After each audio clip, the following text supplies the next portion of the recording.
तो हेलो दोस्तों, आप सभी का स्वागत है मेरी एक अनदर हॉरर स्टोरी वीडियो में। आप लोग पीछे बैकग्राउंड को देखकर समझ ही गए होंगे कि आज की हॉरर स्टोरी किसके ऊपर होने वाली। आज की हॉरर स्टोरी होने वाली NH-47 हाईवे के ऊपर होने वाली है। देखते हैं क्या है क्या नहीं है हॉरर स्टोरी। आप भी डरने के लिए तैयार हो जाओ और कंबल में अपने आप को छुपा लो भाई, बहुत सर्दी पड़ रही है। तो स्टार्ट करते हैं आज की हॉरर स्टोरी।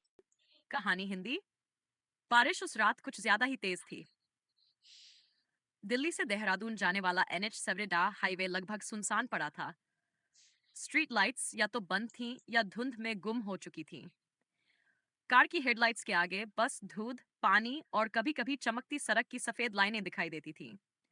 आरव ने स्टीयरिंग कसकर पकड़ा हुआ था। पीछे की सीट पर उसकी पत्नी मीरा और दोस्त कबीर चुपचाप बैठे थे। यार, रुक जाते हैं कहीं, मौसम ठीक नहीं लग रहा, मीरा ने धीमी आवाज में कहा। आरव ने घड़ी देखी। रात के 12 बज रहे थे। बस थोड़ा आगे जाबा है, वहीं रुकेंगे। कबीर ने खिड़की से बाहर झांका। अजीब बात है, इतने लंबे हाईवे पर एक भी गाड़ी नहीं। आरव हंसा, लेकिन उसकी हंसी में घबराहट छुपी थी। अब सीजन है भाई, और बारिश में कौन निकलता है। लेकिन सच ये था कि उसे भी सब कुछ गलत लग रहा था। वो औरत अचानक मीरा चौंकी। आरव, सामने! आरव ने ब्रेक मारे। कार फिसलते फिसलते रुकी। हेडलाइट्स के सामने एक औरत खड़ी थी। सफेद साड़ी, खुले बाल, चेहरा झुका हुआ। बारिश में भी उसके कपड़े बिल्कुल सूखे लग रहे थे। इस मौसम में, कबीर फुसफुसाया। औरत ने धीरे धीरे सिर उठाया। उसकी आंख पूरी तरह काली। मीरा की चीख निकल गई। आरव ने तुरंत गाड़ी स्टार्ट की। नहीं नहीं, ये ठीक नहीं है। लेकिन तभी औरत ने हाथ उठाया। मदद चाहिए। उसकी आवाज ऐसी थी जैसे कई लोग एक साथ बोल रहे हों। मीरा कांपने लगी। आरव, मत रुकना, प्लीज। कबीर ने शीशा नीचे करने की कोशिश की। शायद सच में कोई। आरव, चा मत खोल। औरत मुस्कुराई। उसकी गर्दन असंभव तरीके से एक तरफ मुड़ गई। अगले ही पल वो गायब थी। खून से लिखा साइनबोर्ड। तीनों की सांसें तेज थीं। कार आगे बढ़ी, लेकिन किसी ने कुछ नहीं कहा। कुछ किलोमीटर बाद सड़क किनारे एक टूटा फूटा बोर्ड दिखा। मीलस्टोन वट सर, आगे जाना मना है। लेकिन जो बात डरावनी थी, वो बोर्ड खून से लिखा हुआ लग रहा था। मीरा ने आंखें बंद कर ली। हम वापस चलते हैं, आरव ने यू टर्न लेना चाहा, लेकिन स्टीयरिंग हिला ही नहीं। कबीर ने घबरा कर कहा, आरव, ब्रेक भी काम नहीं कर रहे। कार अपने आप आगे बढ़ रही थी। रेडियो अचानक चालू हो गया। आप जिस रास्ते पर हैं, वहां से कोई वापस नहीं आया। आवाज में भयंकर खड़खड़ाहट थी। ये सब क्या है? रेडियो से अब बच्चों के रोने की आवाज आने लगी। और फिर मीरा की आवाज। आरव, मेरी मदद करो। मीरा पीछे बैठी थी। तो ये आवाज कहाँ से आ रही थी? पीछे की सीट। कबीर ने धीरे से कहा, आरव, पीछे देख। रियर व्यू मिरर में मीरा बैठी थी, लेकिन उसकी आंखें काली थी और उसका मुंह कान तक फटा हुआ। असल मीरा चीख पड़ी, वो मैं नहीं हूं। नकली मीरा हंसी। अब बहुत देर हो चुकी है। कार अचानक रुक गई। सन्नाटा। बारिश भी थम चुकी थी। और हाईवे, अब हाईवे नहीं लग रहा था। चारों तरफ जले हुए पेड़, टूटी गाड़ियां और सड़क पर खून के निशान। एक पुरानी इमारत सामने खड़ी थी। उस पर लिखा था, हाईवे रेस्ट हाउस, 19 से बंद। दरवाजा अपने आप खुल गया। अंदर से वही औरत बाहर आई। इस बार उसका चेहरा साफ दिख रहा था। चेहरा हड्डियां। स्वागत है। तुम लोग आज की आखिरी सवारी हो। अगर आप चाहें तो मैं बस शरण चाहिए। लेकिन उसके शब्द खुद उसे झूठ लग रहे थे। रेस्ट हाउस के अंदर अंधेरा था। इतना गहरा कि मोबाइल की फ्लैशलाइट भी डर के मारे कांपती हुई लग रही थी। दीवारों पर नाखूनों के निशान थे, जैसे किसी ने बाहर निकलने की कोशिश की हो या अंदर आने की। 9 की रात अंदर एक टूटी हुई रिसेप्शन डेस्क थी। उस पर धूल से ढकी एक रजिस्टर बुक रखी थी। मीरा ने कांपते हाथों से पन्ने पलटे। आखिरी एंट्री, दिनांक 4 जुलाई 1990 गुलियात वापसी अज़ा। मीरा की आवाज टूट गई। आर्व, ये लोग, ये सब। तभी पीछे से एक बूढ़ी आवाज आई, तुम लोग भी फंस गए हो। तीनों उछल पड़े। एक बूढ़ा आदमी अंधेरे से बाहर आया। उसका एक पैर घिस रहा था। आंखें लाल, लेकिन इंसानी। मैं चौकीदार था यहाँ उस रात के बाद से। कौन सी? रारव ने पूछा। बूढ़े ने दीवार की तरफ इशारा किया। वहां एक जली हुई फोटो टंगी थी। एक बस और उसके सामने वही सफेद साड़ी वाली औरत। उसका नाम था सरोज। सरोज, बूढ़े ने कहा, वो यहीं काम करती थी, रेस्ट हाउस में। वन टाइम जाइजन एज की उस रात तेज बारिश में एक बस रुकी थी। पुलिस यात्री, भूखे थके हुए, सरोज ने उन्हें अंदर बुलाया, लेकिन बस ड्राइवर ने मना कर दिया। हमें आगे जाना है, ये जगह ठीक नहीं लगती। सरोज ने मुस्कुराकर कहा, रात किसी को छोड़कर नहीं जाती। ड्राइवर ने बस आगे बढ़ा दी। 3 किलोमीटर आगे बस का एक्सीडेंट हुआ, एक भी लाश नहीं मिली। अगली सुबह वही फॉसिल लोग रेस्ट हाउस के अंदर मिले, जिंदा, लेकिन कुछ बदला हुआ। भूख, वो लोग भूखे थे। बूढ़े की आवाज कांपने लगी। भूख ऐसी थी कि पहली रात रसोई में जो था खा लिया, दूसरी रात जानवर, तीसरी रात सरोज गायब हो गई, चौथी रात एक यात्री भी, पांचवी रात खून। और फिर बूढ़े ने अपनी पैंट ऊपर की, उसका पैर आधा कटा हुआ था। मैं भागने की कोशिश कर रहा था, उन्होंने मुझे खा लिया। आरव की उल्टी होने लगी। मीरा रो पड़ी। तो वो औरत सरोज। बूढ़ा सिर हिलाया। उसकी आत्मा इस हाईवे से जुड़ गई। जो भी यहाँ से गुजरता है, वो भूख को जगा देता है। आईना अचानक रेस्ट हाउस की लाइटें जल गई। सामने दीवार पर एक बड़ा सा आईना था। मीरा ने उसमें देखा, तीनों ठीक दिख रहे थे। फिर मीरा के चेहरे पर काले धब्बे उभरने लगे। कबीर की आंखें लाल हो गईं। आरव का चेहरा धीरे धीरे सरोज में बदलने लगा। मीरा चीख पड़ी, आरव आईने में मत देखो। लेकिन देर हो चुकी थी। रेस्ट हाउस की दीवारें सांस लेने लगीं। जमीन से आवाजें आने लगीं। भूख लगी है, बहुत भूख। पहली मौत, कबीर अचानक जमीन पर गिर पड़ा। उसका शरीर ऐंठने लगा। मीरा उसे पकड़ने दौड़ी, लेकिन कबीर ने उसका हाथ काट लिया। उसकी आंखों में अब इंसान नहीं था। माफ करना, मैं रुक नहीं पा रहा। उसके मुंह से खून टपकने लगा। अंधेरे से हाथ निकले, कई हाथ, हड्डियों वाले, कबीर को खींचते हुए दीवार के अंदर ले गए। उसकी चीख धीरे धीरे चबाने की आवाज में बदल गई। मीरा बेहोश हो गई। सरोज की सच्चाई, मीरा को होश आया तो उसने खुद को एक कमरे में पाया। आरव सामने बैठा था, लेकिन उसकी परछाई सरोज की थी। तुम लोग गलत समय पर आए। आरव की आवाज में दो आवाजें थीं। मैं किसी को मारना नहीं चाहती थी, लेकिन भूख, भूख कभी खत्म नहीं होती। मीरा रोते हुए बोली, तो हमें क्यों? सरोज मुस्कुराई, क्योंकि हाईवे खाली नहीं रह सकता। बाहर से बच्चों के हंसने की आवाज आई। मीरा ने खिड़की से देखा, वही पौड़ी यात्री, लेकिन अब वो बच्चे बन चुके थे। भागने का रास्ता। बूढ़ा चौकीदार अचानक कमरे में घुसा।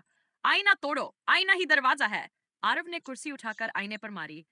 आईना टूटा, खून बहने लगा। असली खून। सरोज चीखी। पूरा रेस्ट हाउस हिलने लगा। मीरा और आरव भागे। पीछे से आवाज आई, हाईवे तुम्हें जाने नहीं देगा।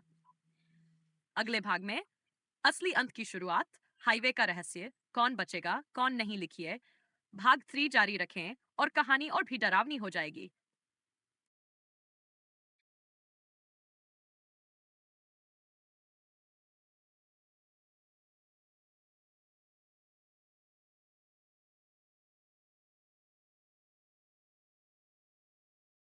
ऐसा लगा जैसे पूरी इमारत चीख पड़ी हो। दीवारों से खून टपकने लगा। फर्श नरम हो गया, जैसे किसी जिंदा चीज पर चल रहे हों। मीरा और आरव भागते हुए बाहर निकले, लेकिन बाहर हाईवे गायब था। उसकी जगह एक लंबा अंतहीन रास्ता था, जिसके दोनों ओर लाशों के ढेर लगे थे। कुछ लाशें ताजा थी, कुछ सड़ी हुई, और कुछ चल रही थीं। भूख का असर, आरव घुटनों के बल बैठ गया। उसका सिर दर्द से फटने लगा। आंखों के सामने अंधेरा छाने लगा। मीरा, मुझे कुछ गलत लग रहा है। मीरा ने उसका चेहरा पकड़ा। उसकी नसें काली पड़ने लगी थीं। नहीं, नहीं, तुम मेरे साथ ऐसा नहीं कर सकते। तभी एक आवाज आई, भूख लग रही है ना? अब वो पूरी तरह सामने थी। उसका शरीर आधा जला हुआ था। पेट के अंदर कुछ हिल रहा था। ये हाईवे भूख से बना है, और भूख इंसान को इंसान नहीं रहने देती। हाईवे की सच्चाई। सरोज ने हाथ उठाया। चारों तरफ की लाशें उठकर खड़ी हो गई। ये सब कभी यात्री थे, जो भागे, भूख से मरे, जो रुके, भूख बन गए। मीरा चीख पड़ी, इस सब को खत्म कैसे करें? सरोज हंसी, हाईवे को बंद करना होगा, लेकिन उसके लिए। उसने आरव की तरफ देखा। एक आत्मा चाहिए। आरव का बदलाव। आरव की आंखें पूरी तरह काली हो चुकी थीं। उसकी आवाज बदल गई। मीरा, मुझे भूख लग रही है। मीरा पीछे हटने लगी। नहीं, तुम आरव हो, मेरे पति। आरव ने अपना सिर दीवार से मारा। खून बहने रोक दो। मुझे रॉ, मैं। उसकी आवाज टूट गई। सरोज फुसफुसाई, देर हो चुकी है। चौकीदार का राज। तभी बूढ़ा चौकीदार सामने आया। एक रास्ता है, लेकिन कोई नहीं बचता। उसने अपनी शर्ट उतारी। उसके सीने पर हाईवे का नक्शा जला हुआ था। मैं भी कभी यात्री था। 1999 मार्च में मैं भाग गया था, लेकिन हाईवे ने मुझे जाने नहीं दिया।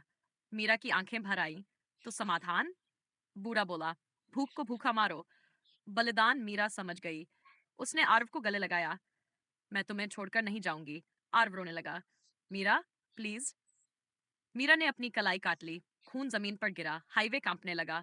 सरोज चीखी, नहीं, ऐसा नहीं। प्यार भूख से ज्यादा ताकतवर नहीं हो सकता, लेकिन हो रहा था। हाईवे जलने लगा। खून से सड़क पर आग फैलने लगी। लाशें चिल्लाने लगीं। सरोज पीछे हटने लगी। अगर ये खत्म हुआ तो मैं भी। मीरा ने आरव को धक्का दिया। भागो। और पीछे मुड़कर देखा। मीरा आग में खड़ी मुस्कुरा रही थी। मैं हमेशा तुम्हारे साथ रहूंगी। आग ने उसे निगल लिया। अचानक सन्नाटा। आरव सड़क पर गिर पड़ा। आंखें खुली। सुबह हो चुकी थी। वो अपनी कार में था। हाईवे सामान्य था। पुलिस की गाड़ियां खड़ी थी।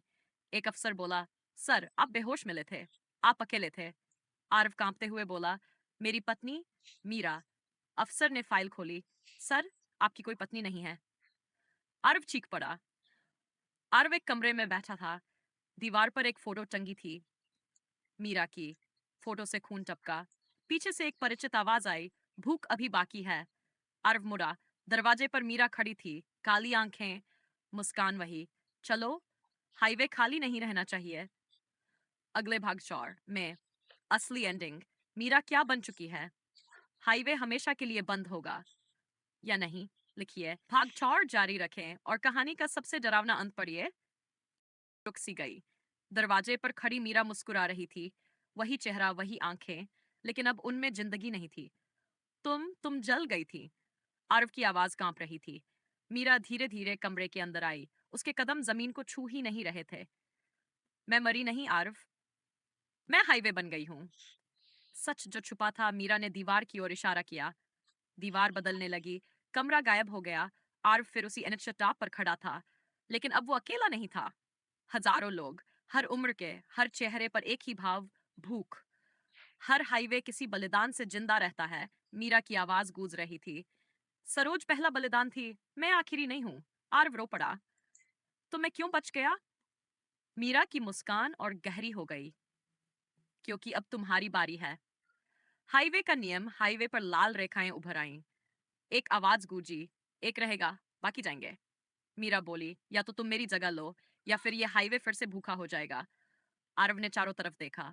उसे कबीर दिखा, सरोज, सब जले हुए, टूटे हुए, सब उसी को देख रहे थे। आखिरी फैसला। आरव आगे बढ़ा। अगर मैं रुक गया तो क्या कोई और नहीं मरेगा? मीरा ने सिर हिलाया। जब तक हाईवे रहेगा, यात्री आते रहेंगे, लेकिन दर्द तुम संभाल लोगे। एक टूटी हुई, हार मान चुकी हंसी। तो यही सही। उसने अपनी आंखें बंद की। परिवर्तन। सड़क के नीचे से हाथ निकले। आर्व को पकड़ लिया। उसका शरीर टूटने लगा। हड्डियां खिंचने लगीं, आंखें जलने लगीं। उसकी चीख हाईवे में घुल गई। मीरा पीछे हटने लगी। उसका चेहरा इंसानी होता जा रहा था। धन्यवाद आर्व, अब मैं जा सकती हूँ। सुबह। अगली सुबह अखबार की हेडलाइन, NH7D पर फिर हादसा, एक आदमी मृत, पत्नी लापता। लोग कहते हैं उस हाईवे पर अभी सफेद लाइनें लाल दिखती हैं। आखिरी दृश्य रात। एक नई कार, एक नया जोड़ा, बारिश। अचानक सामने एक आदमी खड़ा है, थका हुआ, आंखें काली। वो हाथ उठाता है, मदद चाहिए। उसका चेहरा साफ दिखता है। आर्व। समाप्त। क्योंकि हाईवे कभी खत्म नहीं होता।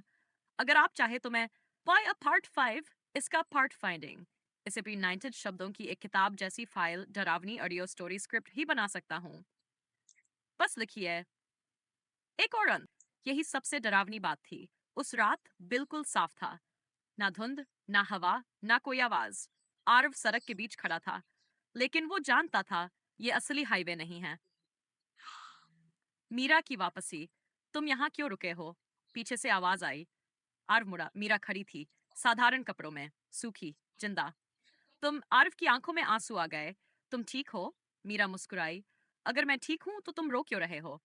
आरव कुछ नहीं बोला, क्योंकि उसे याद आ गया, मीरा कभी ड्राइव पर उसके साथ आई ही नहीं थी। यादों का झूठ। मीरा आगे बढ़ी। सच जानना चाहते हो? बस हाईवे बदलने लगा। अब वो अस्पताल का कॉरिडोर था। दीवार पर तारीख लिखी थी, 7 जुलाई 1999। नहीं, 7 जुलाई 2000। एक डॉक्टर की आवाज गूंजी। पेशेंट ट्रोमा से बाहर नहीं आ पा रहा। आरव के कान बजने लगे। नहीं, ये झूठ है। मीरा ने उसकी तरफ देखा। हाईवे ने कुछ नहीं किया आरव। तुम खुद भूखे थे। असल हादसा तस्वीर बदली। कार, बारिश, एक पल की झपकी, एक ट्रक, जोर की टक्कर, फिर सन्नाटा। मीरा की आवाज फुसफुसाई, मैं उसी रात मर गई थी। आरव घुटनों पर गिर पड़ा। तो सरोज हाईवे, लाशें। मीरा बोली, दिमाग की भूख, दोष, डर और अकेले हुक। कबीर कौन था? और कबीर? मीरा की आंखें नम हो गईं। कोई कबीर नहीं था। तुम एक्सीडेंट के बाद कभी किसी से बात ही नहीं कर पाए। हाईवे की लाशें अचानक बदल गई। सबका चेहरा आरव जैसा था। हर उम्र का आरव। हर फैसला जो उसने नहीं लिया। भूख का असली मतलब, मीरा ने उसका हाथ पकड़ा। हाईवे आत्माएं नहीं खाता। वो पछतावे को जिंदा रखता है। जो आगे बढ़ने की हिम्मत नहीं करता, वो यहीं फंस जाता है। आखिरी चॉइस हाईवे दो हिस्सों में बढ़ गया। एक रास्ता, धुंधला, खाली, सीधा। दूसरा, वही पुराना हाईवे, खून, आवाजें, डर। मीरा बोली, एक रास्ता मुझे छोड़ने का है, दूसरा मुझे अपने साथ रखने का। आरव कांप गया। अगर मैं तुम्हें छोड़ दूं, मीरा मुस्कुराई, तो तुम जिंदा रहोगे। निर्णय। आरव ने आंखें बंद की, एक लंबी सांस ली और पीछे मुड़कर पुराने हाईवे को देखा। मैं थक गया हूं, उसने फुसफुसाया और सीधे रास्ते पर चल पड़ा। सुबह आरव की आंखें खुली। अस्पताल। डॉक्टर मुस्कुरा रहा था। आप ठीक हैं मिस्टर वर्मा? खिड़की से बाहर देखा। NH7D दूर कहीं दिख रहा था। शांत। आखिरी पंक्ति रात को आरव ने सपना देखा। वो मुस्कुराई और बोली, भूख खत्म हो गई है। आरव ने चैन की सांस ली। लेकिन अस्पताल के बाहर एक आदमी सड़क किनारे खड़ा था, थका हुआ, आंखें काली। वो किसी कार की तरफ हाथ उठा रहा था। समाप्त। क्योंकि कभी कभी हॉरर भूत नहीं होता, यादें होती हैं। अगर आप चाहें तो मैं, वकुदामिन, इसे पूरी नाइस शब्दों की फाइनल स्टोरी में जोड़कर YouTube हॉरर ऑडियो स्क्रिप्ट या और ज्यादा डार्क एंडिंग बना सकता हूँ। बस एक शब्द लिखिए, और। तो ये थी आज की हॉरर स्टोरी वीडियो। अगर आपको अच्छी लगी हो, लाइक शेयर सब्सक्राइब और कमेंट जरूर किया करो यार भाइयों। कमेंट करना सबसे ज्यादा जरूरी होता है। अगर आप लोग कमेंट नहीं करते हो ना तो मजा नहीं आता है। कमेंट करना सबसे ज्यादा जरूरी होता है, ठीक है।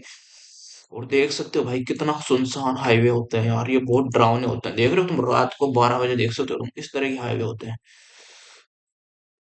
ये देखो इस तरह के हाईवे होते हैं भाई, रात को 12 बजे, डरावने, बिल्कुल सुनसान। ये देख सकते हो। और मैं आपको और भी बहुत सारी वीडियोस है, लेकिन चलो जाने दो कोई। ठीक है, तो मिलते हैं नेक्स्ट हॉरर स्टोरी वीडियो में। चलिए टाटा हुआ भाई। आपको ये वीडियो कैसी लगी कमेंट में जरूर बताना भाई, कमेंट जरूर करना, ठीक है। मिलते हैं नेक्स्ट हॉरर स्टोरी वीडियो में।